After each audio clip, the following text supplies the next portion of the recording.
तो आज हम लोग पढ़ने वाले हैं एक बड़ा ही इंटरेस्टिंग टॉपिक, त्रिकोणमिति। हिंदी मीडियम के छात्रों के लिए त्रिकोणमिति, इंग्लिश में हम इसको कहते हैं ट्रिग्नोमेट्रिक। ट्रिग्नोमेट्रिक हमारे जीवन में बहुत जगह उपयोग आता है यदि हम लोग मैथ साइंस लेते हैं तो, नहीं तो हम लोग 10वीं तक ही सीमित रहता है त्रिकोणमिति।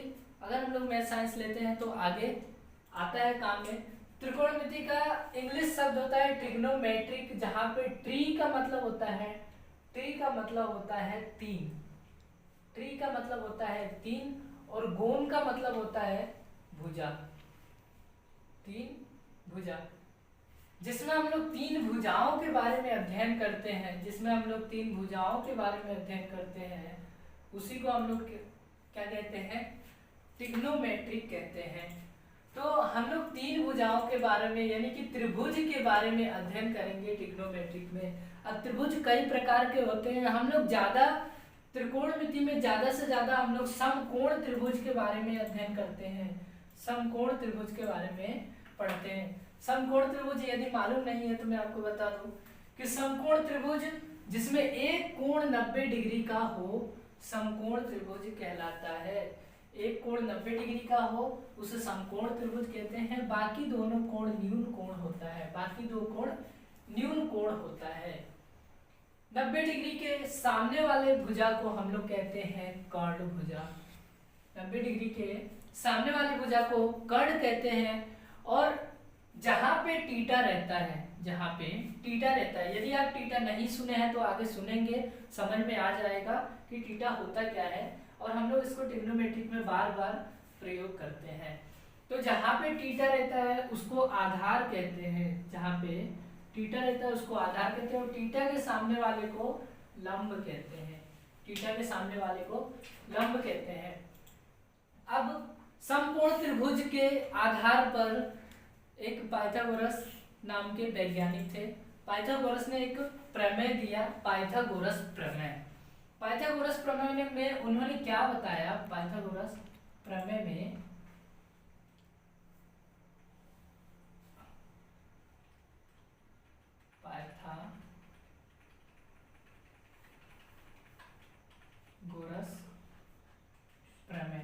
पाइथागोरस प्रमेय में उन्होंने क्या बताया कि ये जो कर्ण वाली भुजा होती है ना, कर्ण वाली भुजा, यदि हम इसका स्क्वायर करें, स्क्वायर का मतलब आप सभी को पता होगा, स्क्वायर का मतलब होता है किसी भी संख्या का दो बार गुणा। तो यदि हम कर्ण वाली भुजा का स्क्वायर करें तो ये बराबर होगा आधार वाली भुजा के स्क्वायर के प्लस लंब वाली भुजा के स्क्वायर के, आधार वाली भुजा के स्क्वायर के प्लस लंब वाली भुजा के स्क्वायर के, है ना। यदि ये बड़ा वाला जो भुजा है उसका स्क्वायर करें तो ये जो छोटे छोटे भुजा के स्क्वायर के प्लस के बराबर होता है। ऐसा पाइथागोरस नाम के एक साइंटिस्ट थे, उन्होंने बोला था। जैसे कि हम लोग एग्जांपल के लिए समझेंगे, यदि हमें कर्ण दिया हुआ है 5, यदि कर्ण दिया हुआ है 5 सेंटीमीटर और आधार दिया हुआ है 4 सेंटीमीटर, तो हमें लंब नहीं मालूम, लंब हम इस संबंध से निकाल लेंगे, इस फॉर्मूले से निकाल लेंगे। कैसे, ध्यान से देखिए, कर्ण मतलब 5, तो कर्ण की जगह पे हम लोग 5 लिख लेंगे। आधार 4 है तो आधार की जगह पे 4 लिख लेंगे, प्लस लंब का स्क्वायर ऐसे के ऐसे ही रहेगा। अब हम लोग 5 का स्क्वायर करेंगे तो 25 आएगा, और यदि 4 का करेंगे तो 16 आ जाएगा, प्लस लंब का स्क्वायर ऐसे के ऐसे ही लिख लेंगे। 16 और 25 ये दोनों एक तरफ आएंगे, क्योंकि संख्या हमेशा एक तरफ लिखी जाती है। तो हमें 16 को 25 की तरफ लाने के लिए 16 को माइनस में करना होगा, और लंब फिर से ऐसे ही रहेगा। अब इन दोनों को माइनस करेंगे तो 9 आएगा, और लंब का स्क्वायर ऐसे ही रहेगा। अब यदि हम इस स्क्वायर को हटा दें, यदि हम यहाँ से स्क्वायर को हटा दें तो यहाँ पे लग जाएगा एक कर्णी। जब भी हम कभी बराबर के उस साइड में यदि स्क्वायर लगा रहता है, वहां से स्क्वायर को हटा दें तो उसके जो बराबर में संख्या रहती है उसके ऊपर कर्णी लग जाता है। कर्णी से बाहर निकलने के लिए वो किसी न किसी का वर्ग होना चाहिए। तो 9 3 का वर्ग होता है, हमें पता है 9 3 का वर्ग होता है, तो हम लोग लिख देंगे लंब बराबर हो जाएगा 3। तो हमें इस संबंध से हमें दो भुजा मालूम था, और हमने ये फॉर्मूला लगा के हमने क्या किया, तीसरा भुजा भी मालूम कर लिया, जैसे कि ये हो जाएगा 3, है ना। लंब कितना हो जाएगा 3 सेंटीमीटर, यदि इसमें इसका यूनिट सेंटीमीटर में है तो 3 सेंटीमीटर हो जाएगा।